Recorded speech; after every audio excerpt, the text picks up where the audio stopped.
Hello everybody and welcome back to my channel. It is me, Skin Glow and Afro, and I'm here to talk about my usual topic that I usually talk about, natural hair. Now I don't talk about it all the time, but I decided I'm going to talk about it today because why not? You know, because I noticed that, I don't know what it is about natural hair, why it's such a controversial topic still, and I don't mean as far as race relations, I mean specifically between black people. Why is it still so controversial? It's 2020 and it's still a controversial subject. It don't make no sense, you understand? It don't make no sense. Stop it.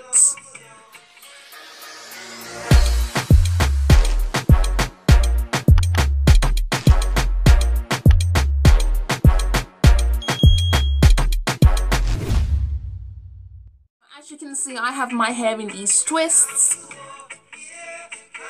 Like, I keep retwisting my hair every couple of days because my hair's been looking frizzy since I washed it on Monday. But now I got it in the hairstyle that I want it in, you know? I got it in the hairstyle I want it in, these thick chunky twists. And yes, I'm on camera with my hair in these thick chunky twists because you know me already. I'm not business with nobody when it comes to my hair. Nobody. I know my hair looks good, so stand there, you understand? Stand there. To get off the jokey real things, natural hair is a beautiful thing, you know, like black women, black men, black children, you know, natural hair is something we have always had since the beginning of time, you know. But things did change during slavery. Things did change during slavery where we was made to feel to wear our hair in its natural state was something that wasn't right, you know. They were, how do I say, they were, I don't know, disgusted by our hair, you know, especially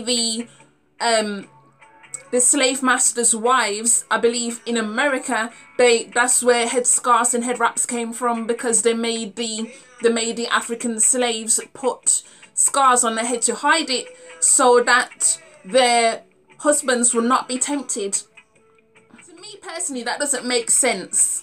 Like a bit of sense. You're making your husband who owns slaves, well, you're making the slaves that you and your husband owe cover their hair so that your husband will not be tempted to rape them or have an affair with them, because sometimes they were having an affair with the slave's master in order to get benefits. But don't take this the wrong way. They were doing it to have benefits, but they were still the slave master's property, so it was still rape. Okay, you cannot consent if you're someone's property, and this is what people seem to misunderstand when they do these threads on Twitter when they talk about the relationship between a female slave and a slave master. They want to be talking about how she was able to consent through the transaction of, you know, I'm giving you my body in order to, you know, to make my life a bit more comfortable. But no, she can't consent to it because she's someone's property. Someone's property, if you are owned, then you can't consent to things happening to you. It's that simple. I'm going to keep saying it until you get it through your head. You can't consent to things happening to you. So like the same way the slaves' masters' wives were making the enslaved African Americans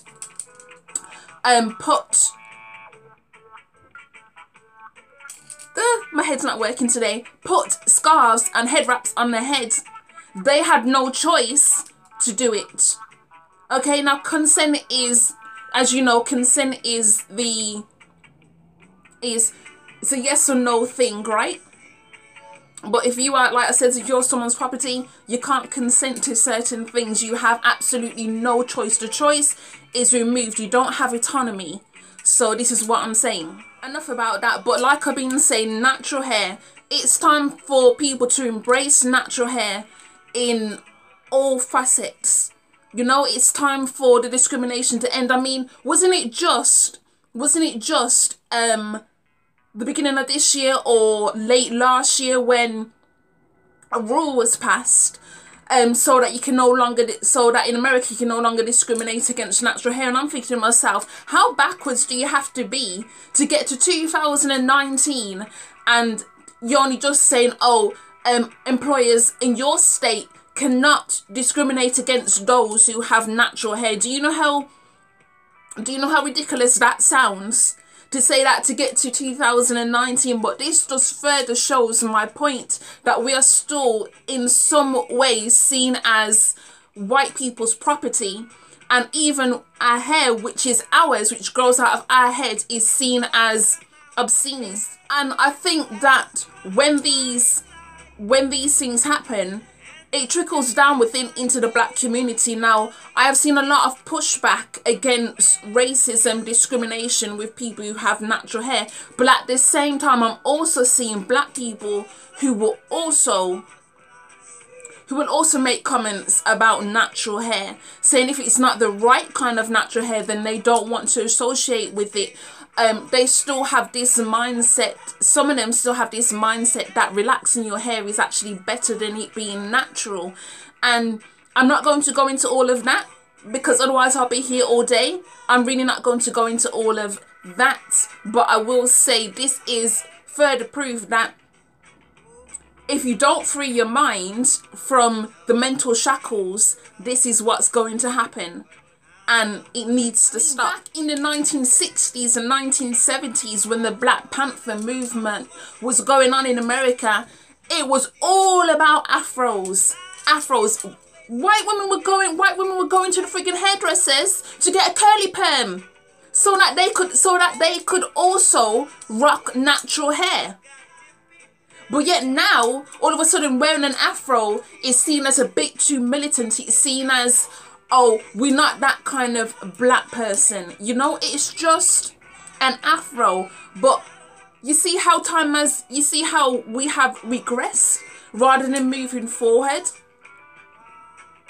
Because it seems like with the demolishing of the Black Panther movement by the FBI, because you all know the FBI did it, you know, they sent in informants and then that's it, just brought the whole shit down. The Black Panther movement, it seems as if that was when natural hair kind of, you know, it just went somewhere.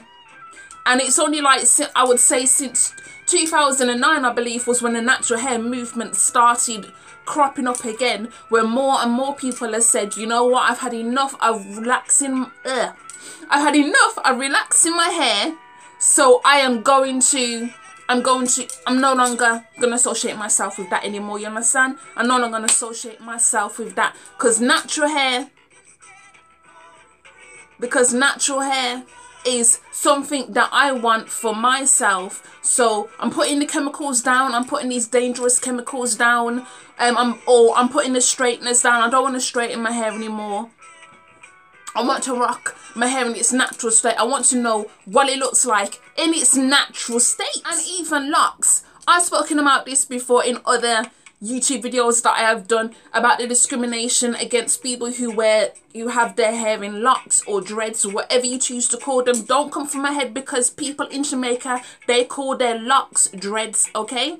And they don't have that same history where you call it dreadful. They don't have that same history. So please don't go to Jamaican who has their hair in dreads and say, oh, I love your locks, because you have to understand each country has its own individual history. So what you may find what you call dreadful, they don't have that same history. They have it called dreads for a different reason, you understand? So be mindful of that, you know, be conscious that everybody is different and that's okay, and you don't need to be telling them anything about their own culture.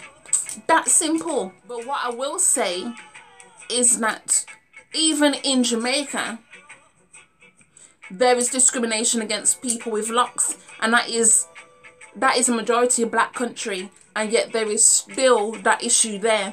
So then, if that's happening in the majority of black country, imagine when the numbers are much smaller when there are black people in the UK or black people in America, and they're getting discriminated against. And it's a lot harder to fight your side when there's a lot smaller numbers of you. It's a lot harder to do that, and I don't understand why, because there's nothing wrong with dreads, locks, or whatever you want to call them. There's absolutely nothing wrong with them. But you know, some black people have a problem with them as well. They consider them dirty, unkept, unneat, all these kind of foolish words, and they have a problem with freeform locks, you know, where say like I did a style like this and I just left it to lock on its own. Just leave it to lock on its own, like you don't do anything, you don't pretty much do much to it, you just leave it to its own devices, okay? But people prefer neater locks when you go to the electrician and you have your hair done in locks, you know, or sometimes you can get it like crocheted where they're just like interlocked them all, you know. But I don't understand why it's seen as such a bad thing to have your hair. And the thing is, like I said before, with locks, it's kind of that's in its most natural state, because you're not really interfering with it that much. Okay, if you left your natural hair alone, then it will lock all on its own, and that is its natural state. But the thing is, when you wear your hair loose like this, you're getting rid of all that shed hair. So therefore it's not going to lock. But that's what it is. It's basically shed hair. That's it. You don't make it dirty. So I don't understand where people keep going with this foolishness. I think to round this video up, we need to learn to embrace natural hair for what it is. Okay? It's okay if you're not the kind of natural hair guru that you want to be, as long as you're taking care of your hair, as long as your scalp is healthy, because you can't have healthy hair without a healthy scalp. You should know this by now. Also, it's okay if you're the kind of person who doesn't like to do twist outs all the time, because you don't like your hair in that curly state. That's fine. Like, some people just don't like their hair in that curly state, and that is completely fine. And this is what I think I noticed about, you can go onto YouTube and you can find tens and thousands of videos into how to get the best twist out and all this kind of stuff, and I'm just like, what? How many more videos do you need on twist outs? I don't mean to like criticize anyone, but I do find it quite interesting how certain YouTube vloggers will do videos on twist outs, and when their hair will be looking perfectly fine, perfectly neat, and they will go and say, oh, I don't like my twist out because it looks frizzy. And I'm thinking to myself, I'm looking and I'm seeing like, where is the frizz? I don't see no frizz. I don't see no frizz. What I see is a perfectly healthy twist out. You may have like a little sprinkle of twist at the end of your hair. Okay. Sometimes your hair's not going to cooperate. But, you know, like, getting yourself into this mindset of you need to do the perfect twist out time and time and time and time again. Like, you need to be reevaluating yourself, basically. Reevaluate your self-love. Reevaluate it, because I find that eventually you're gonna come across as very fake, because you always want to show your hair at its best all the time, and like sometimes show your hair like how it really is, you know, when your hair is just not cooperating and it's a frizzy mess. Like, sometimes we as consumers, we want to see that your hair when it's in its not so perfect state. That is okay, because it then shows us like, oh, okay, my hair yesterday wasn't perfect either, and look, my favourite YouTuber, her hair's not that perfect all the time. That's fantastic. Like, I can relate to that finally.